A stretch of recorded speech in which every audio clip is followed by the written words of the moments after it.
Picture this. It's 1960, the Fontainebleau Hotel in Miami Beach.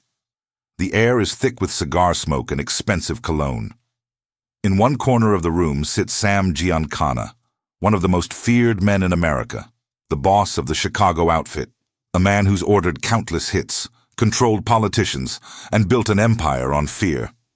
Across from him, Frank Sinatra, the chairman of the board, old Blue Eyes, a singer, an entertainer, a man who should, by all rights, be terrified of the mobster sitting across from him.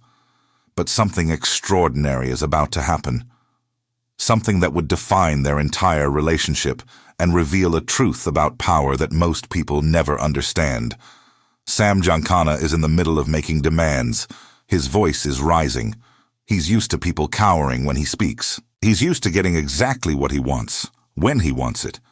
And then Frank Sinatra leans forward, looks him dead in the eye, and speaks just 5 words. 5 words that made one of America's most dangerous mobsters go completely silent. What were those words? And why did they have such power? Today, we're diving deep into one of the most fascinating relationships in American history, the complex, dangerous, and ultimately tragic connection between Frank Sinatra and Sam Giancana. This is a story about loyalty, about the price of friendship, about the invisible lines between the legitimate world and the underworld, and about what happens when those lines get blurred beyond recognition.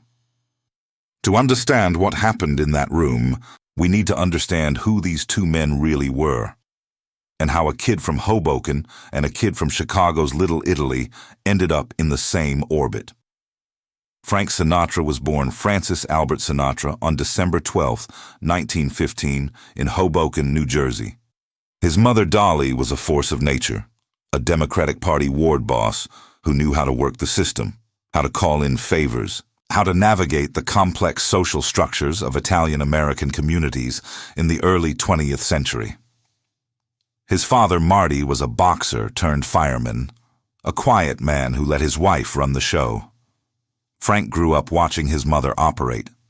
He learned that the world ran on relationships, on favors given and returned, on loyalty and respect. He learned that there were official power structures and unofficial ones, and that smart people knew how to work both. But more than anything, young Frank could sing. By the time he was in his 20s, his voice, that impossibly smooth, emotionally devastating instrument, was making Bobby Soxers faint in the aisles. He wasn't just a singer, he was a phenomenon. By the 1940s, Frank Sinatra was arguably the biggest star in America. Sam Giancana's story began differently, but in a neighborhood not so different from Sinatra's.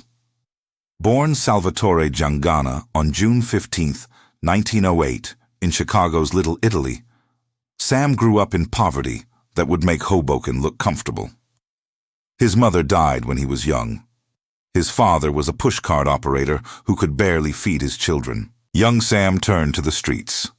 By the time he was 10, he was part of a street gang called the 42s. By his teens, he'd been arrested dozens of times. The police actually nicknamed him Mooney, slang for crazy, because of his hair-trigger temper and willingness to use violence without hesitation. But Sam was more than just muscle. He was smart, brilliant even. He understood numbers, understood how money moved through the city's underworld. He caught the attention of the Chicago outfit's leadership, including the legendary Tony Accardo. By the 1950s, while Sinatra was dominating the entertainment world, Sam Giancana was rising to control one of the most powerful criminal organizations in America. The Chicago outfit under Giancana controlled everything from gambling and prostitution to labor unions and legitimate businesses. They had politicians in their pocket from the local level all the way to Washington. These two men, the singer and the mobster, came from similar Italian-American backgrounds, understood the same codes of loyalty and respect, and both knew how to work the systems of power in their respective worlds. But there was one crucial difference. Frank Sinatra wanted to be legitimate. He wanted respect, not just from the street, but from Hollywood, from high society, from presidents. He wanted to be more than a talented kid from Hoboken. Sam Giancana would never escape what he was, and maybe he didn't want to. Their worlds collided in the glamorous, morally ambiguous playground of 1950s Las Vegas. Vegas in the 1950s wasn't the corporate theme park it would become.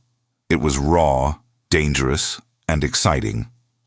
The mob, primarily the Chicago outfit, the New York families, and some associates from other cities, built the Strip. They owned the casinos, controlled the entertainment, and saw Las Vegas as the perfect place where illegal money could be laundered through legitimate businesses. Frank Sinatra was one of the biggest draws in Vegas. When Frank performed, the casino filled up. When Frank was in town, high rollers followed. He was pure gold for the casinos and the men who owned them. Sam Giancana had interests in several Vegas casinos, particularly the Riviera and later the Calneva Lodge. He needed stars like Sinatra to bring in the crowds. Sinatra needed the work and the freedom that Vegas provided, a place where he could perform, party, and live by his own rules. They met sometime in the early 1950s, likely through mutual connections in the Italian-American community and the entertainment world. The friendship that developed was, by multiple accounts, genuine. Sinatra respected Giancana's power and his intelligence. Here was a man who commanded respect, who built an empire from nothing, who never apologized for who he was. In some ways, Giancana represented everything Sinatra aspired to in terms of personal power, the ability to walk into any room and have it bend to your will.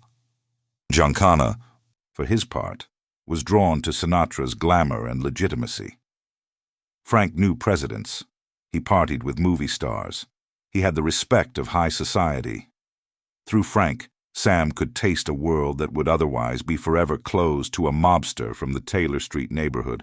They became close, genuinely close. Frank would visit Sam in Chicago.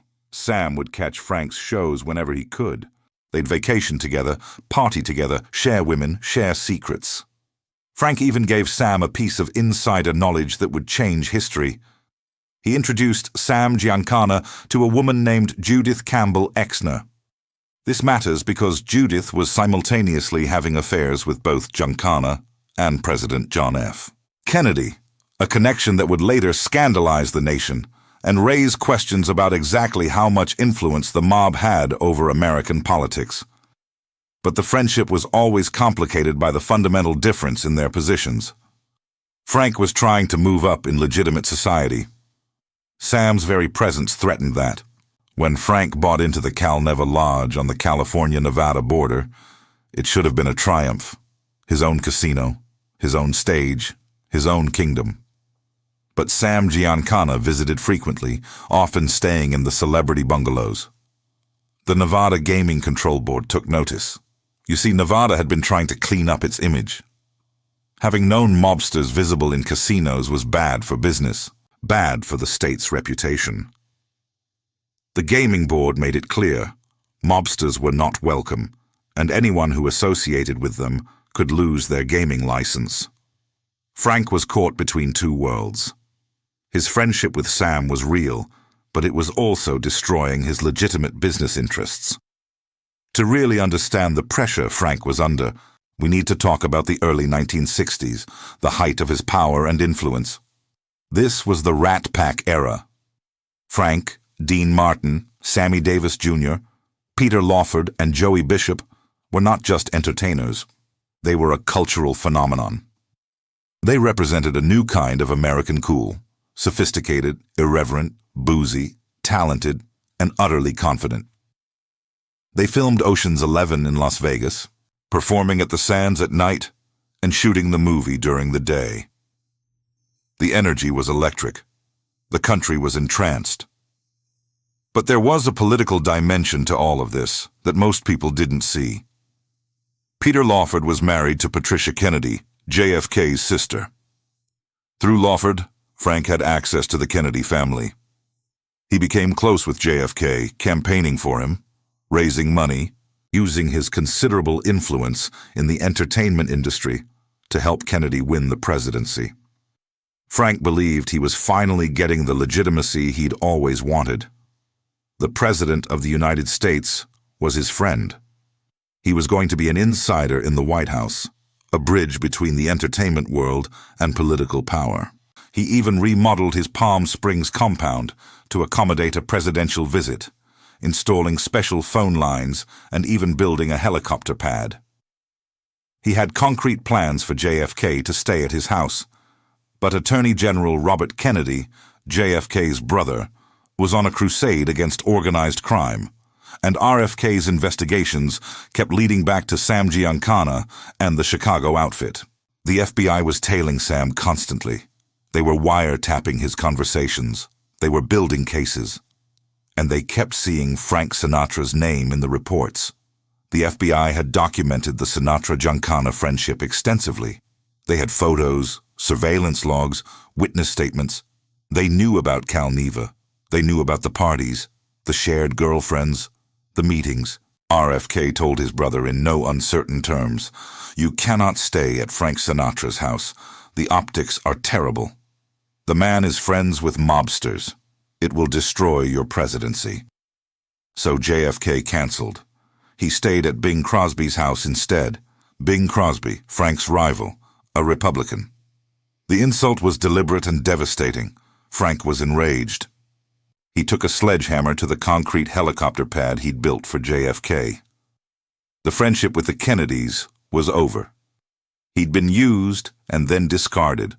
But the problem was that his friendship with Sam Giancana was now not just a personal issue. It was a political liability, a legal threat, and an ongoing FBI investigation. Now we come back to that moment. That room. Those 5 words. The exact date and location vary depending on which account you read, but the most credible versions place it sometime in the early 1960s, possibly at the Fontainebleau in Miami, or at Cal Neva itself. Sam Giancana was angry. The FBI was making his life hell. He was being followed constantly. His businesses were under scrutiny. His phone was tapped. He couldn't move without federal agents documenting it. And he blamed Frank, at least partially. Frank's attempts to ingratiate himself with the Kennedys had only turned up the heat. RFK's war on organized crime was relentless, and Giancana was a primary target. But more than that, Sam felt betrayed. He'd helped Frank when Frank needed it. The mob-connected casinos had given Frank work when his career was in the dumps in the early 50s. They'd been friends, real friends. And now Frank was trying to distance himself, trying to preserve his legitimate interests, trying to stay clean. According to witnesses and later accounts, Sam confronted Frank. He was making demands, possibly asking Frank to use his Kennedy connections to get the feds to back off, possibly asking for help with the gaming board, possibly just venting his rage and frustration. His voice was rising. The air was tense. Everyone in the room knew that Sam Giancana was not a man you crossed. People who crossed Sam Giancana ended up dead. And then Frank said it. 5 words that changed everything. "I don't work for you." 5 words, simple, direct, devastating. Sam Giancana went silent. Think about what those words meant in that context. Frank wasn't denying their friendship. He wasn't apologizing. He wasn't trying to placate or negotiate. He was drawing a line. "I don't work for you" meant, we may be friends, but you don't own me. You don't control me. I'm not one of your soldiers. I'm not part of your organization. I'm my own man. It was a declaration of independence, and it was extraordinarily dangerous. Most people who spoke to Sam Giancana that way ended up in the trunk of a car or at the bottom of a river. Sam had killed for less, much less, but he went silent. Why? Because Frank was right, and Sam knew it. Frank had never been made. He'd never taken the oath. He'd never been part of the organization. Their friendship was genuine, but it was also a relationship between equals, or at least that's how Frank saw it. And more importantly, killing Frank Sinatra would have been catastrophic for Giancana. Frank was too famous, too visible, too connected. The FBI would have torn apart the Chicago outfit brick by brick to solve that murder. Every mobster in America would have been under federal scrutiny. Sam Giancana was many things, but he wasn't stupid, so he went silent. And their friendship, while it never completely ended, was never the same. The aftermath of that moment, and of their entire relationship, played out over the next several years, and it wasn't pretty for either man. For Frank, the Cal Neva Lodge incident in 1963 was the breaking point. Sam Giancana was spotted at the resort, apparently during a period when he was explicitly banned by the Gaming Control Board. There were allegations of an incident involving Marilyn Monroe, who was found in a distressed state at the lodge shortly before her death, though the exact details remain disputed. The Nevada Gaming Commission revoked Frank's gaming license. He was forced to sell his interests in Cal Neva and his other Nevada casino holdings. His dream of being a legitimate casino owner was over. The irony was brutal. Frank's attempts to gain legitimacy had cost him his legitimate businesses. His friendship with Sam Giancana, the very relationship that gave him a taste of real power, had destroyed his ability to operate legally in the one place where his talent and his business interests aligned. For Sam Giancana, things got worse. Much worse. The FBI's surveillance and harassment intensified. They followed him everywhere, to restaurants, to golf courses, to his home. They parked outside his house. They interviewed his neighbors. They made his life a living hell. In 1965, Giancana was called before a federal grand jury. He refused to testify, invoking his Fifth Amendment rights. He was held in contempt and sent to prison for a year. When he got out, he fled to Mexico, living in exile to avoid further legal troubles. He stayed there for years, watching his criminal empire slowly crumble as younger, more ambitious mobsters moved in on his territory. By the 1970s, both Frank and Sam were shadows of their former selves, at least in terms of their cultural power. Frank was still performing, still famous, but the Rat Pack era was over. The culture had moved on. The Beatles and the Rolling Stones had changed music forever. The Vietnam War and the counterculture had changed America. Frank seemed like a relic of an earlier, simpler time. Sam returned to the United States in 1974, and immediately the government wanted to talk to him about all sorts of things, including allegations that the CIA had recruited the mob to assassinate Fidel Castro. Sam had supposedly been involved in those plots, and now congressional investigators wanted him to testify. Sam knew too much. He'd spent decades at the intersection of organized crime, entertainment, and politics. He knew about Kennedy, about the CIA plots, about payoffs and corruption at the highest levels. On June 19, 1975, just before he was scheduled to testify before Congress, Sam Giancana was cooking sausages in the basement kitchen of his Oak Park home. Someone he knew, someone he trusted enough to let into his house, shot him 7 times, including once in the mouth.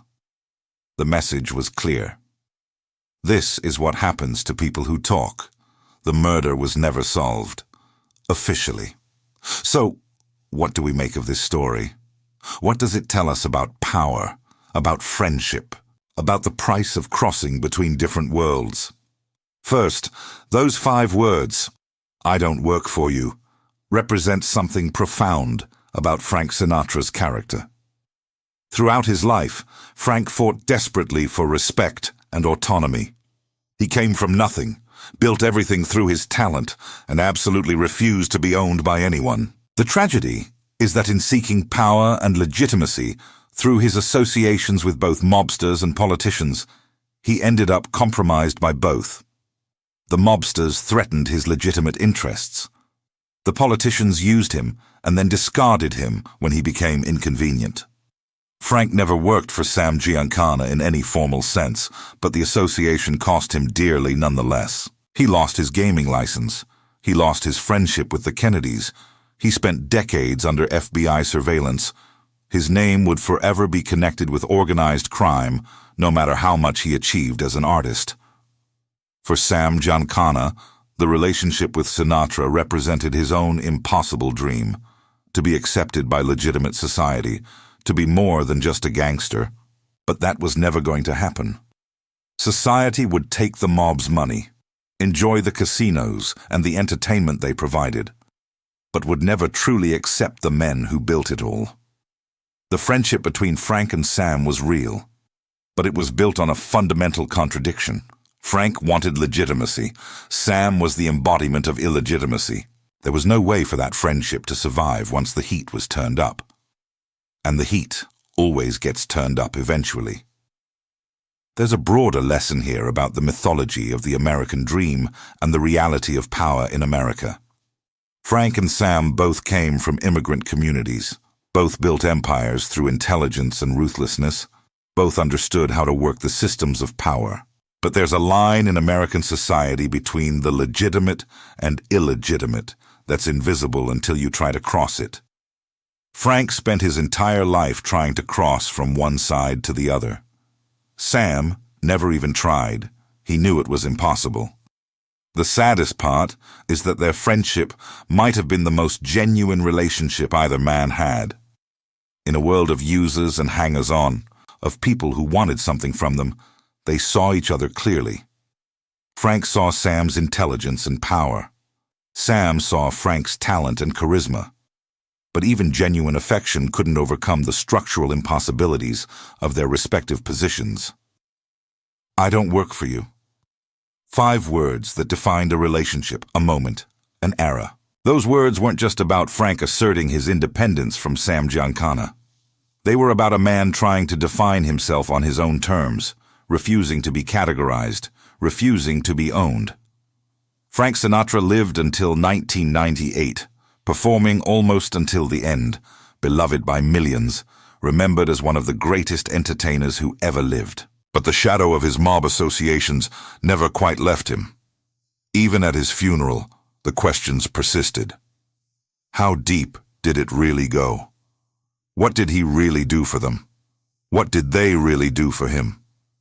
Sam Giancana died alone in his kitchen, murdered by his own people, silenced before he could tell the secrets of an era. 2 men from similar backgrounds, both brilliant in their own ways, both powerful, both ultimately undone by the contradictions of trying to live in 2 worlds at once. The next time you hear My Way, Frank's signature song, think about those 5 words. I don't work for you. Because in the end, Frank Sinatra did live his way, for better and worse. He refused to be owned, refused to be controlled, refused to work for anyone.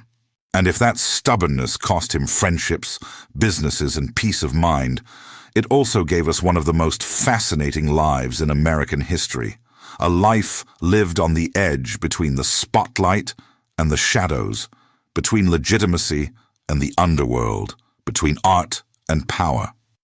If you enjoyed this deep dive into one of the most fascinating relationships in 20th century American history, make sure to subscribe and hit that notification bell. Next week, we're exploring another moment when worlds collided in unexpected ways. Until then, remember, everybody works for somebody. The question is whether you're willing to admit it, and whether you're willing to pay the price of independence.